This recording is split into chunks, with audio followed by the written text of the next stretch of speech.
ఇప్పటికే టీడీపీ జాతీయ కార్యదర్శి నారా లోకేష్ రెడ్ బుక్ ఒక డైరీతో అయితే ఇటు వైసీపీని ఇటు కలవరపెడుతుంది. అయితే ఇటు సినీ నటుడు అంటే ప్రతి కూడా ఒక డైరీ ఇటు రాస్తాను కూడా అయితే సంచలన ఆరోపణలు చేస్తారు. ప్రస్తుతం మనకు అందుబాటులో ఉన్నారు. ఒకసారి మాట్లాడదాం సార్. ఏంటి సార్ మీ డైరీ ఏంటి, ఏం రాస్తున్నారు డైరీలో?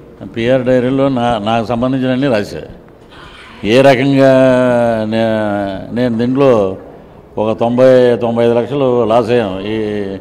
ఈ వీళ్ళకి ప్రచారాలకు వెళ్ళి డబ్బులు ఖర్చు పెట్టి మోసం చేసిన వాళ్ళు ఎవరు, దుర్మార్గులు ఎవరు, మనల్ని లేనిపోని విధంగా దుర్భాషణ వాళ్ళని ఎవరు, ప్రజల్ని ఏ రకంగా మోసం చేస్తున్నారు, వీళ్ళు గెలిచినప్పుడు వీళ్ళ ఆస్తులు ఎంత, ఇప్పుడు ఎంత అని చెప్పి ప్రజలకి మొత్తం చెప్పడం కోసం నేను డైరీ రాసుకున్నా. ఆ డైరీతో పాటు ఒక్కొక్క రోజు ఒక్కొక్క నియోజకవర్గంలో ప్రచారం ఉంటుంది. ఇప్పటి వరకు డైరీలో ఎవరెవరి పేర్లు రాశారు ఏంటి ఉన్నాయి? అవన్నీ ఒకే రోజు చెప్పేస్తే ఎలాగా? రేపు పట్టుకోవాలి, ఎక్కాలి, చైతన్య రథం చాలా ఉన్నాయి. శ్రీకాళహస్తి నుంచి శ్రీకాకుళం వరకు చాలా పెద్ద డైరీ ఉంది మన దగ్గర. ఏ పార్టీ నుంచి మీరు ఈ క్యాంపెయిన్ చేస్తారు ఏంటి? నేను 2 జెండాల కలయిక, జనసేన, తెలుగుదేశం. ఈ రాష్ట్రానికి అభివృద్ధికి నాంది, సంక్షేమానికి నాంది, ఒక అద్భుతమైన పరిపాలనకి నాంది, పేదవాడి రాజ్యం, ప్రజారాజ్యం అంటే ఈ 2 జెండాల కలయిక తెలుగుదేశం, జనసేన. ఇద్దరు అధ్యక్షులు ఆశీస్సులు పుష్కలంగా ఉన్నాయి నాకు. వాళ్ళు వదిలిన బాణం పృథ్వీరాజ్. ఏదైనా సీటు మీరు ఏమన్నా కంటెస్ట్ చేసే అవకాశం ఉందా ఏంటి? నేను అడగనండి, వాళ్ళు ఇస్తే నేను నిలబడతా, లేకపోయినా నా బాణంతో పాటు నేను మొత్తం రాష్ట్రం అంతా తిరుగుతాను. జనసేన పట్ల మీరు ఎప్పుడు జాయిన్ అయిపోతున్నారు ఏంటి?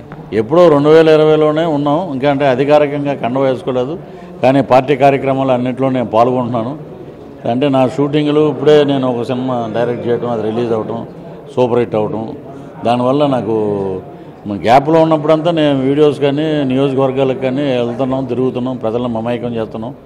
పార్టీలో ఉన్నా లేకపోయినా ఏంటంటే ఆ కండవా ఒకటే అడ్డం, యూనివర్సిటీ పట్ట, అది మెడలో వేసుకుంటే ఇంకా ఒకేసారి ఎలక్షన్ అప్పుడు మైక్ పట్టుకున్నామంటే ఇంకా దడదడాలి. దానికి ఒక బ్రహ్మాండమైన రోజు ఇద్దరు అధ్యక్షులు చేతుల మీదుగా జాయిన్ అవ్వాలని నా కోరిక. షర్మిల కామెంట్స్ మీరు ఎలా చూస్తారు? సొంత అన్నయ్యపై కూడా తీవ్రమైన కామెంట్స్ చేస్తున్నారు, దీనిపై ఏమంటారు?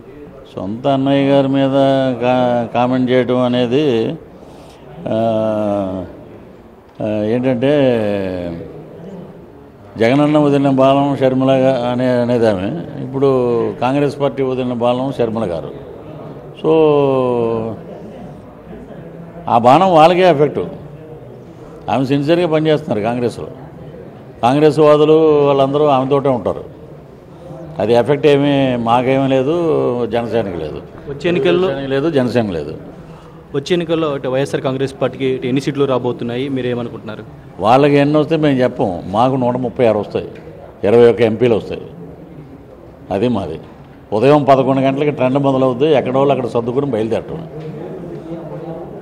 అది ఈ 5 ఏళ్లలో సంక్షేమం ముందుందా, ఇటు అభివృద్ధి ముందంటారు ఏపీలో? ఏమంటారు? ఏముందంటే బూతులు ముందున్నాయి, సంక్షేమం కాదు, బూతులు ఉన్నాయి. ఆడవాళ్ళు కూడా బూతులు మాట్లాడుతున్నారు, మగ మినిస్టర్లు బూతులు, ఆడ మినిస్టర్లు బూతులు. కాబట్టి బూతులు యూనివర్సిటీ నుంచి వచ్చారు కాబట్టి సంక్షేమం తొక్క ఏమీ లేవు, అభివృద్ధి లేదు, ఏమీ లేదు. బై రోడ్డు వెళ్తే మినిస్టర్లు అందరూ తెలుస్తుంది ఎక్కడ రోడ్లు ఉన్నాయి, ఎక్కడ ఏంటి అనేది తెలుస్తుంది. అది ఇటు అంబటి రాంబాబు మీద మీరు సేమ్ ఒక డ్యాన్స్ చేయడం జరిగింది మూవీలో, ఆయన కూడా మళ్ళీ అదే స్టెప్పులు ఇవ్వడం జరిగింది. మీరు ఎలా చూస్తారు దాన్ని, ఆ సన్నివేశాన్ని? ఇప్పుడు మొన్న వేసాడా? మొన్న వేస్తే ఇప్పుడు ఎందుకంటే ఎడు తిరిగి మళ్ళీ ఎలక్షన్ ఓడిపోతున్నాడు ఆయన. ఇంక మళ్ళీ లేదు, భవిష్యత్తులో అయిపోయింది. ఇంక ఇలాగన్నా డ్యాన్స్లు వేసుకుంటూ అలాగ కాలక్షేపం చేస్తాడు. అది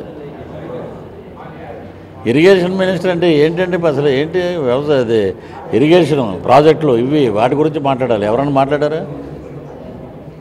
కలెక్షన్లు మాట్లాడతాడు బ్రోది, లేకపోతే పోలవరం ప్రాజెక్టు గురించి ఎక్కడైనా ఒక్క మాట మనం విన్నామా? వీళ్ళకంతా అయిపోయింది. అధికారం వచ్చింది, ఎంజాయ్ చేశారు, అయిపోయింది. రోజా గారి మీద మీపై కూడా అనేక కామెంట్స్ చేసింది, దీనిపై మీరేమంటారు? ఏం చేసిందండి నా మీద? ఎన్ని చేసినా కూడా అండి, ఈ రోజున ఒక దరిద్రుడు జైలుకి వెళ్తే ఇంకో దరిద్రుడు సపోర్ట్ చేశాడనే మాట ఆంధ్ర రాష్ట్ర ప్రజలందరూ చూశారు.